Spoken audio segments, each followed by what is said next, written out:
శ్రీ దామోదర్ రాజనరసింహ గారు. అధ్యక్ష,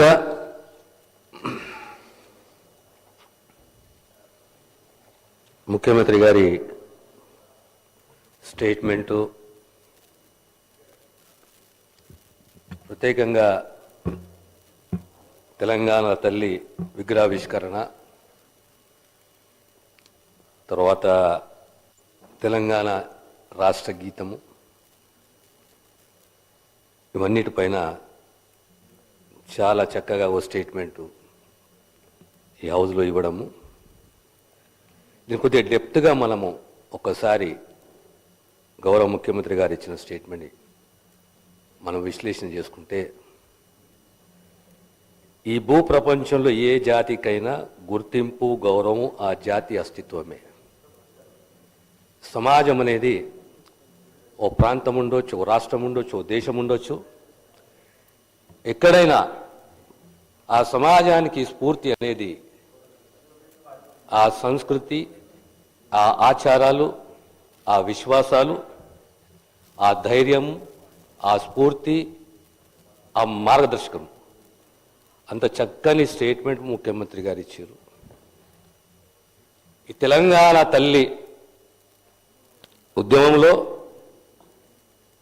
ఎంత స్ఫూర్తి ఆ తల్లి ఇచ్చిందో, కవులు, కళాకారులు, ముఖ్యంగా గత 60-70 సంవత్సరాల తెలంగాణ చరిత్ర మనం తీసుకుంటే, తెలంగాణ ఎప్పుడు అభద్రతకు, ఆత్మగౌరవానికి పోరాటముతో ముందుకు సాగింది. ఈ 60-70 సంవత్సరాల పోరాటంలో అది నిజాం కాలం కానీ, ఆ తర్వాత సమైక్య రాష్ట్రంలో కానీ ప్రధాన పాత్ర పోషించింది కవులు, కళాకారులు, సంఘాలు. అందులో ముఖ్యంగా గౌరవంగా చెప్పుకోవాలి మనం ఈరోజు మన పిల్లలు త్యాగాలు, తెగింపులు, ధైర్యము, ప్రత్యేకంగా ఉస్మానియా, కాకతీయ. మళ్ళీ విడత తెలంగాణ 69 తెలంగాణ ఉద్యమం ఒక రకంగా ఉంటే, ఆ తర్వాత వచ్చిన తెలంగాణ ఉద్యమం ఒక రకం. తెలంగాణ ఉద్యమము తెలంగాణ సమాజానికి సంబంధించింది. తెలంగాణ సమాజము ఎందుకు అభద్రత గురైతుండే ఎప్పుడు అనేది ఒక అంశం అధ్యక్ష. అందులో మేము కూడా ఉస్మానియా అల్యూమిని అధ్యక్ష, అక్కడ చదువుకుని వచ్చిన వాళ్ళం. తొందరగా సిద్ధాంతాలకు సాధించాలనే పట్టు, తెగింపుకు ప్రతిరూపము, పరాయపదము ఉస్మానియా, కాకతీయ అధ్యక్ష. ఈనాడు తెలంగాణ రాష్ట్రము కళ సాకారమైన మనం ఎప్పుడు మన యువత త్యాగదనులు, త్యాగమూర్తులను జీవితంలో ఎప్పుడు మర్చిపోదు అధ్యక్ష. దానికి తోడు మనకు స్ఫూర్తినిచ్చిన కళాకారులు, కవులు, కళాకారులు, ఎప్పటికప్పుడు మనకు ధైర్యాన్నిచ్చి స్ఫూర్తినిచ్చి ముందుకు నడిపించిన ఆ త్యాగదనులను ఎప్పుడు మనం మర్చిపోతుంది అధ్యక్ష.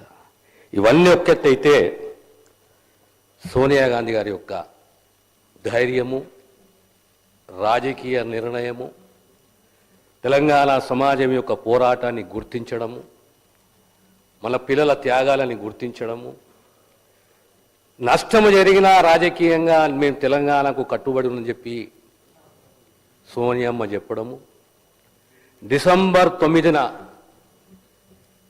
తెలంగాణ శుభవార్త రాబోతుంది అనేది ఒక డిసెంబర్ 9 ఆ ప్రక్రియ మొదలు కావడము, ఆ తరువాత అంచెలంచెలుగా యూపీఏ ప్రభుత్వము పాజిటివ్ దిశగా పోవడము, ఇదే అసెంబ్లీలో తెలంగాణ అంశానికి సంబంధించి ఓ రెజల్యూషన్ ప్రవేశపెట్టడము, మా తమ్ముడు మిత్రుడు సహచర మంత్రివర్యులు శ్రీధర్ బాబు, సిడబ్ల్యూసి యొక్క తీర్మానము, ఆ తర్వాత కాంగ్రెస్ పార్టీలో ఒక స్వేచ్ఛతోటి మీ అభిప్రాయాలు చెప్పండి, మీ అభిప్రాయాలను మేము గౌరవిస్తాము. కానీ సమైక్య రాష్ట్రమే కానీ, పార్టీ స్టాండే కానీ, తెలంగాణ స్టాండే కానీ, ఆంధ్రప్రదేశ్ ప్రభుత్వము కాంగ్రెస్ పార్టీ చెప్పాలని చెప్పి నిర్ణయం తీసుకుంటే, ఆనాటి అగ్రనాయకులు ఒక్కొక్కరు స్టాండ్ తీసుకుంటే, why Telangana, what for Telangana, why there is always insecurity in Telangana, what is the cause for insecurity in Telangana, what is the remedy ultimate bifurcation of the స్టేటా అనే అంశం పైన కాంగ్రెస్ హైకమాండ్ ఒక అవకాశం ఉంది అధ్యక్ష. నాకు కూడా తెలంగాణలో ఉన్న మేధావులు, అన్ని అంశాలలో నిష్ణాతులైన నిష్ణాతులు వీరందరూ కూడా మాకు సహకరించి, మాకు గైడ్ చేసి, ఆనాడు కోర్ కమిటీ, దేశాన్ని నడిపించే కోర్ కమిటీ, సోనియా గాంధీ గారు, ప్రధానమంత్రి మన్మోహన్ సింగ్ గారు, డిఫెన్స్ మినిస్టర్ గారు, హోమ్ మినిస్టర్ గారు, ఇలాంటి నిష్ణాతులు, దేశాన్ని నడిపించే అగ్రనాయకత్వం, వారి ముందు తెలంగాణ వాదన, తెలంగాణ ఎందుకు, పరిష్కారం ఏంది, చరిత్ర ఏంది, దానిపైన ఓ 35 నిమిషాలు సుదీర్ఘంగా ఈ వాదన వినిపించే అవకాశం నాకు సోనియా గాంధీ గారు ఇచ్చారు అధ్యక్ష. ఆనాడు వాదన తర్వాత అర్థమైపోయింది తెలంగాణ కళ సాకారం కాబోతుంది అని చెప్పేసి. కానీ ఆనాడు ఆ పర్సనల్ ఇంటరాక్షన్లో పెద్దలందరితోటి, సోనియమ్మతోటి నాకు అర్థమైంది ఒకటే అధ్యక్ష, ఆ మహానేత, ఆ తల్లి మానవత్వానికి ప్రతిరూపం, ఒక కమిట్మెంటు, మాట ఇస్తే మాట నిలబెట్టుకునే ధైర్యము, నిబద్ధత ఆ తల్లికి ఉంది. ఈరోజు తెలంగాణ కళ సాకారమైన తర్వాత కూడా ఆనాటి లీడర్ ఆఫ్ ద హౌస్ ఇక్కడనే స్టేట్మెంట్ ఇచ్చిండు. తన స్టేట్మెంట్ ఈ రోజున కొత్తగా కొలుదిన తెలంగాణ రాష్ట్ర శాసనసభలో తెలంగాణ రాష్ట్ర శాసన నాయకుడిగా, తెలంగాణ రాష్ట్ర ముఖ్యమంత్రిగా శ్రీమతి సోనియా గాంధీ గారికి నేను హృదయపూర్వకమైనటువంటి కృతజ్ఞతలు తెలియజేస్తున్నానని చెప్పేసి. అధ్యక్ష, రాజకీయాల్లో ఓటమి గెలుపు అనేది సహజం, పదవులు శాశ్వతం కాదు. కానీ సమాజానికి, రాష్ట్రానికి, ప్రజలకు మనం తిరిగి ఏం చెల్లిస్తున్నామో అనేది చాలా ముఖ్యం.